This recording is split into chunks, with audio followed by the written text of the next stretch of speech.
ओम शांति, ओम शांति, ओम शांति।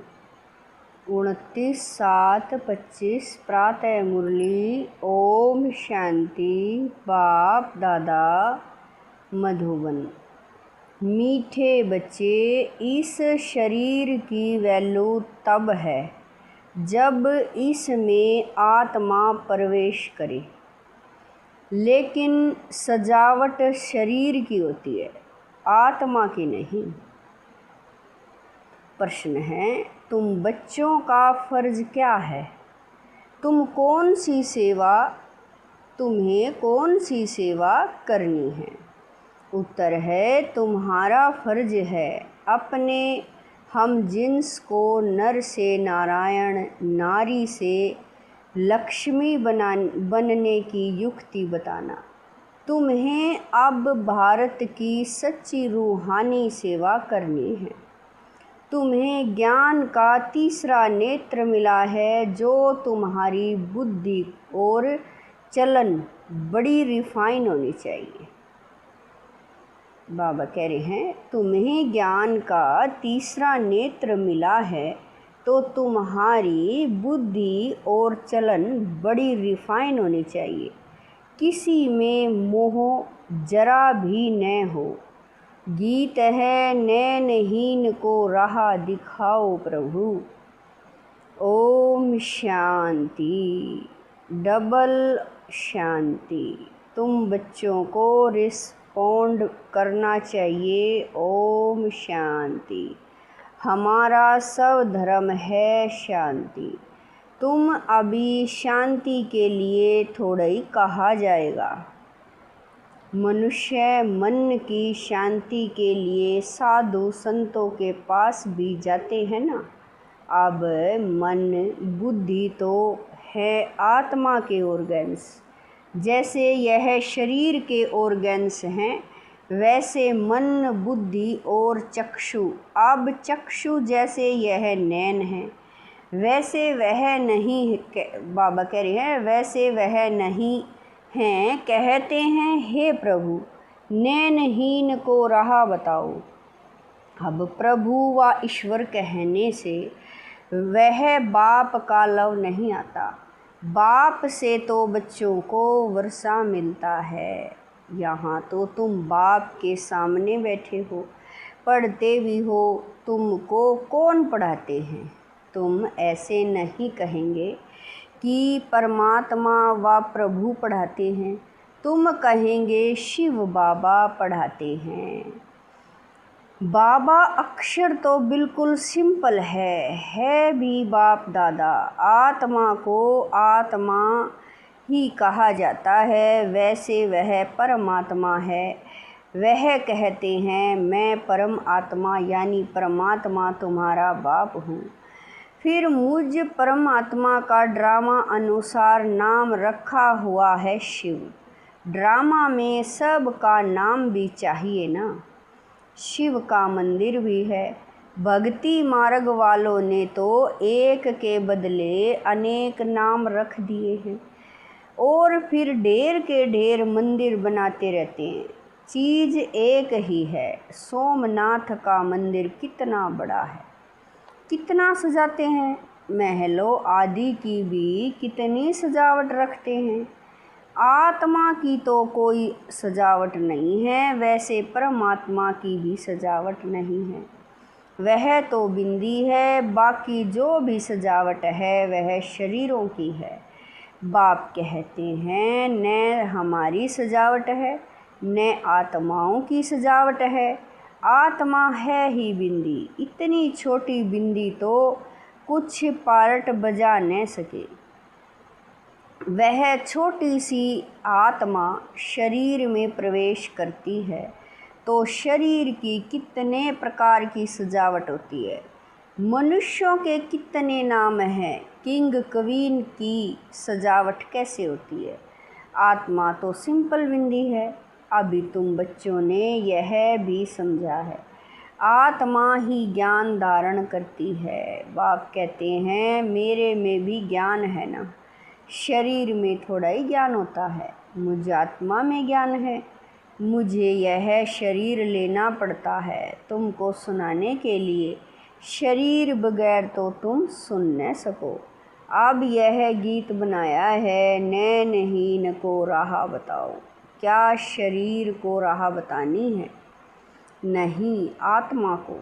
आत्मा ही पुकारती है। शरीर को तो 2 नेत्र हैं, 3 तो हो न सके। तीसरे नेत्र का यहाँ मस्तक में तिलक भी देते हैं। कोई सिर्फ बिंदी मुआफिक देते हैं, कोई लकीर निकालते हैं। बिंदी तो है आत्मा। बाकी ज्ञान का तीसरा नेत्र मिलता है। आत्मा को पहले यह ज्ञान का तीसरा नेत्र नहीं था। कोई भी मनुष्य मात्र को यह ज्ञान नहीं है, इसलिए ज्ञान नेत्रहीन कहा जाता है। बाकी यह आँखें तो सबको है। सारी दुनिया में कोई को यह तीसरा नेत्र नहीं है। तुम तो सर्वोत्तम ब्राह्मण कुल के, तुम जानते हो भक्ति मार्ग और ज्ञान मार्ग में कितना फर्क है।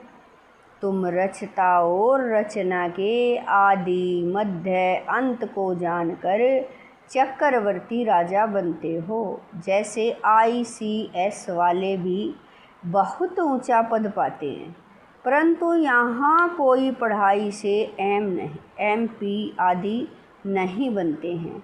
यहाँ तो चुनाव होते हैं, वोट्स पर MP आदि बनते हैं। अभी तुम आत्माओं को बाप की श्रीमत मिलती है और कोई भी ऐसे नहीं कहेंगे कि हम आत्मा को मत देते हैं।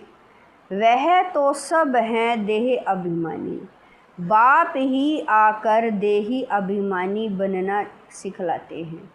सब हैं देह अभिमानी। मनुष्य शरीर का कितना बबका रखते हैं।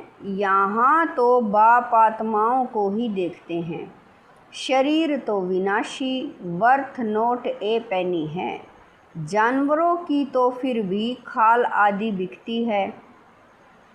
मनुष्य का शरीर तो कोई काम में नहीं आता। अब बाप आकर वर्थ पाउंड बनाते हैं। तुम बच्चे जानते हो कि अभी हम 100 देवता बन रहे हैं, तो यह नशा चढ़ा रहना चाहिए, परंतु यह नशा भी नंबरवार पुरुषार्थ अनुसार रहता है। धन का भी नशा होता है ना। अभी तुम बच्चे बहुत धनवान बनते हो, तुम्हारी बहुत कमाई हो रही है, तुम्हारी महिमा भी अनेक प्रकार की है। तुम फूलों का बगीचा बनाते हो। सतयुग को कहा जाता है गार्डन ऑफ फ्लावर्स। इसका सैपलिंग कब लगता है यह भी किसी को पता नहीं। तुमको बाप समझाते हैं, बुलाते भी हैं, हे बागवान आओ। उनको माली नहीं कहेंगे, माली तुम बच्चों को। बाबा कह रहे हैं माली तुम बच्चे हो जो सेंटर संभालते हो। माली अनेक प्रकार के होते हैं, बागवान एक ही है। मुगल गार्डन के माली को पगार भी इतना बड़ा मिलता होगा ना। बगीचा ऐसा सुंदर बनाते हैं जो सब देखने आते हैं। मुगल लोग बहुत शौकीन होते हैं। उनकी स्त्री मरी तो ताजमहल बनाया, उनका नाम चला आता है। कितने अच्छे अच्छे यादगार बनाए हैं। तो बाप समझाते हैं मनुष्य की कितनी महिमा होती है। मनुष्य तो मनुष्य ही है। लड़ाई में ढेर के ढेर मनुष्य मरते हैं, फिर क्या करते हैं, घास लेट पेट्रोल डाल खलास कर देते हैं। कोई तो ऐसे ही पड़े रहते हैं, दफन थोड़ा ही करते हैं, कुछ भी मान नहीं। तो अब तुम बच्चों को कितना नारायणी नशा चढ़ना चाहिए। यह है विश्व के मालिक पने का नशा। सत्यनारायण की कथा है तो जरूर नारायण ही बनेंगे। आत्मा को ज्ञान का तीसरा नेत्र मिलता है, देने वाला है बाप। तीजरी की कथा भी है। इस बाबा कह रहे हैं इन सब का अर्थ बाप बैठ समझाते हैं। कथा सुनाने वाले कुछ भी नहीं जानते, अमर कथा भी सुनाते हैं। अब अमरनाथ पर कहाँ दूर दूर जाते हैं, बाप तो यहाँ आकर सुनाते हैं, ऊपर तो सुनाते नहीं हैं। वहाँ थोड़ा ही पार्वती को बैठ अमर कथा सुनाई। यह कथाएं आदि जो बनाई हैं यह भी ड्रामा में नूंद है। फिर भी होगा, बाप बैठ तुम बच्चों को भक्ति और ज्ञान का कॉन्ट्रास्ट बताते हैं। अभी तुमको ज्ञान का तीसरा नेत्र मिला है। कहते हैं ना, हे प्रभु अंधों को राह बताओ, भक्ति मार्ग में पुकारते हैं। बाप आकर तीसरा नेत्र देते हैं जिसका कोई को पता नहीं है, सिवाय तुम्हारे। ज्ञान का तीसरा नेत्र नहीं है तो कहेंगे चूचा धुंधकारी। आँखें भी कोई की कैसी होती है ना, कोई की बहुत शोभावान आँखें होती हैं, फिर उस पर इनाम भी मिलता है। फिर नाम रखते हैं मिस इंडिया, मिस फलानी। तुम बच्चों को अब बाप क्या से क्या बनाते हैं, वहाँ तो नेचुरल ब्यूटी रहती है। श्री कृष्ण की इतनी महिमा क्यों है, क्योंकि सबसे जास्ती ब्यूटीफुल बनते हैं। नंबर 1 में कर्मातीत अवस्था को पाते हैं, इसलिए नंबर 1 में गायन है। यह भी बाप बैठ समझाते हैं।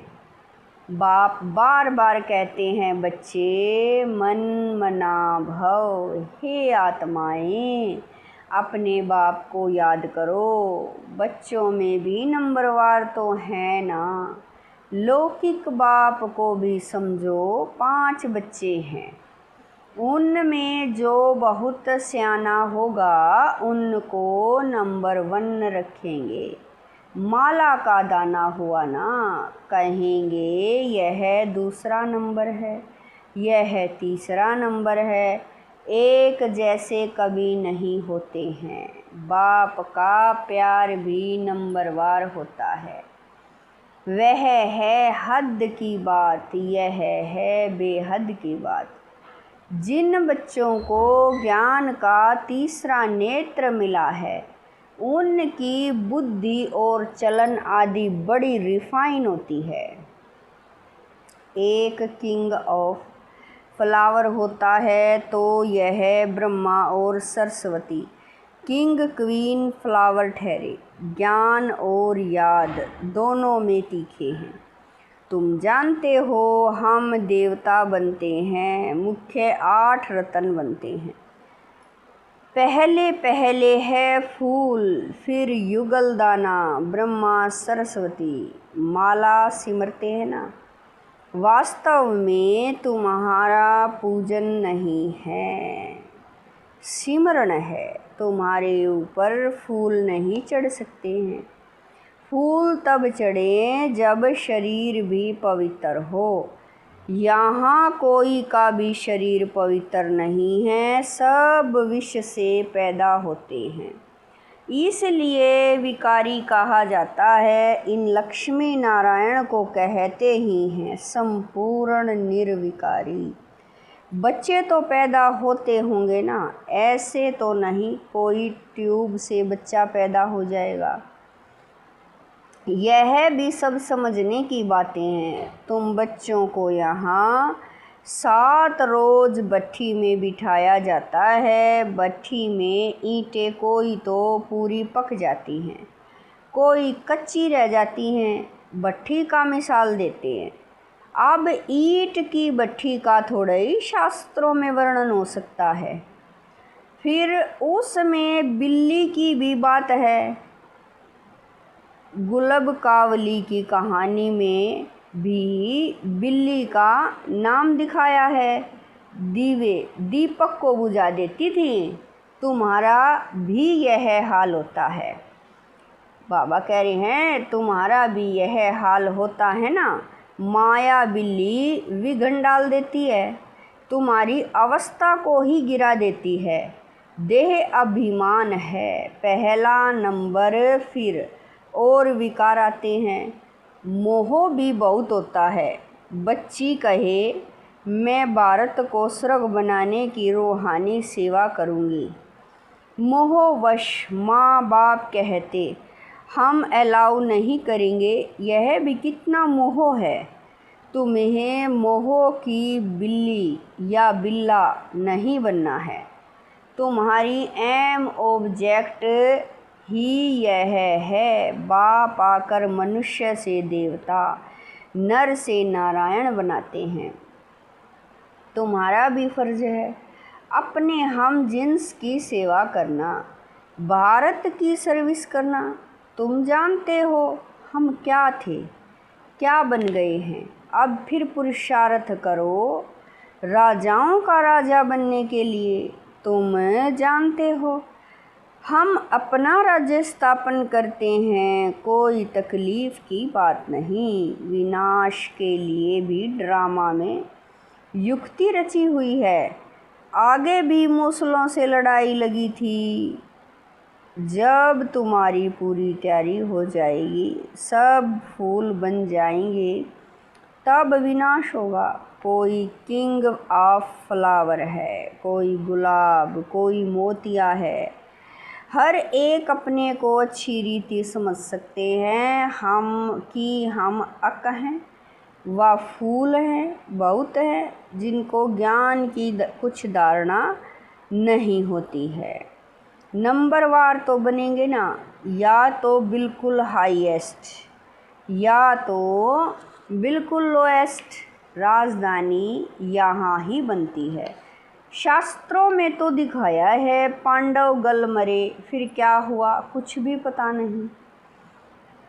कथाएं तो बहुत बनाई हैं, ऐसे कोई बात है नहीं। अभी तुम बच्चे कितने स्वच्छ बुद्धि बनते हो। बाबा तुमको बहुत प्रकार से समझाते रहते हैं। कितना सहज सिर्फ बाप को और वर्षे को याद करना है। बाप कहते हैं मैं ही पतित पावन हूँ। तुम्हारी आत्मा और शरीर दोनों पतित हैं, अब पावन बनना है। आत्मा पवित्र बनती है तो शरीर भी पवित्र बनता है। अभी तुमको बहुत मेहनत करनी है। बाप कहते हैं बच्चे बहुत कमज़ोर हैं, याद भूल जाती है। बाबा खुद अपना अनुभव बताते हैं। भोजन पर याद करता हूँ, शिव बाबा हमको खिलाते हैं, फिर भूल जाते हैं। फिर स्मृति में आता है तुम्हारे में भी नंबरवार पुरुषार्थ अनुसार हैं। कोई तो बंधन मुक्त होते हुए भी फिर फंस मरते हैं। धर्म के भी बच्चे बना देते हैं। अभी तुम बच्चों को ज्ञान का तीसरा नेत्र देने वाला बाप मिला हुआ है। इनको फिर नाम दिया है तीजरी की कथा, अर्थात तीसरा नेत्र मिलने की कथा। अब तुम नास्तिक से आस्तिक बनते हो। बच्चे जानते हैं बाप बिंदी है, ज्ञान का सागर है। वह तो कह देते नाम रूप से न्यारा है। अरे ज्ञान का सागर तो ज़रूर ज्ञान सुनाने वाला होगा ना। इनका रूप भी लिंग दिखाते हैं, फिर उनको नाम रूप से न्यारा कैसे कहते। सैकड़ों नाम रख दिए हैं बच्चों की बुद्धि में। यह सारा ज्ञान अच्छी रीति रहना चाहिए। कहते भी हैं परमात्मा ज्ञान का सागर है। सारा जंगल कलम बनाओ तो भी अंत नहीं हो सकता है। अच्छा मीठे मीठे शकील दे बच्चों प्रति माता पिता बाप दादा का याद प्यार और गुड मॉर्निंग। रूहानी बाप की रूहानी बच्चों को नमस्ते। हम रूहानी बच्चों की रूहानी माता पिता बाप दादा को दिलवा जान शिकवा प्रेम से याद प्यार गुड मॉर्निंग नमस्ते। ओम शांति। मेरे बाबा मीठे बाबा प्यारे बाबा, लाख लाख शुक्रिया मेरे बाबा। धारणा के लिए मुख्य सार है। नंबर 1, अभी हम बाप द्वारा वर्थ पाउंड बन रहे हैं। हम 100 देवता बनने वाले हैं। इसी नारायणी नशे में रहना है। बंधन मुक्त बन सेवा करनी है। बंधनों में फंसना नहीं है। नंबर 2, ज्ञान योग में तीखे बन माता पिता समान किंग ऑफ फ्लावर बनना है और अपने हम जिन्स की भी सेवा करनी है। वरदान है, अपने सर्व खजानों को अन्य आत्माओं की सेवा में लगाकर सहयोगी बनने वाले सहज योगी भव। वरदान है, अपने सर्व खजानों को अन्य आत्माओं की सेवा में लगाकर सहयोगी बनने वाले सहज योगी भव। सहज योगी बनने का साधन है सदा अपने को संकल्प द्वारा, वाणी द्वारा और हर कार्य द्वारा विश्व की सर्व आत्माओं के प्रति सेवाधारी समझ सेवा में ही सब कुछ लगाना। जो भी ब्राह्मण जीवन में शक्तियों का, गुणों का, ज्ञान का व श्रेष्ठ कमाई के समय का खजाना बाप द्वारा प्राप्त हुआ है, वह सेवा में लगाओ, अर्थात सहयोगी बनो तो सहज योगी बन ही जाएंगे। लेकिन सहज योगी वही बन सकते हैं जो संपन्न है। सहयोगी बनना अर्थात महादानी बनना। स्लोगन है, बेहद के वैरागी बनो तो आकर्षण के सब संस्कार सहज ही खत्म हो जाएंगे। स्लोगन है, बेहद के वैरागी बनो तो आकर्षण के सब संस्कार सहज ही खत्म हो जाएंगे। अव्यक्त इशारे संकल्पों की शक्ति जमा कर श्रेष्ठ सेवा के निमित्त बनो। जैसे अपने स्थूल कार्य के प्रोग्राम को दिनचर्या प्रमाण सेट करते हो, ऐसे अपनी मनसा समर्थ स्थिति का प्रोग्राम सेट करो तो संकल्प शक्ति जमा होती जाएगी।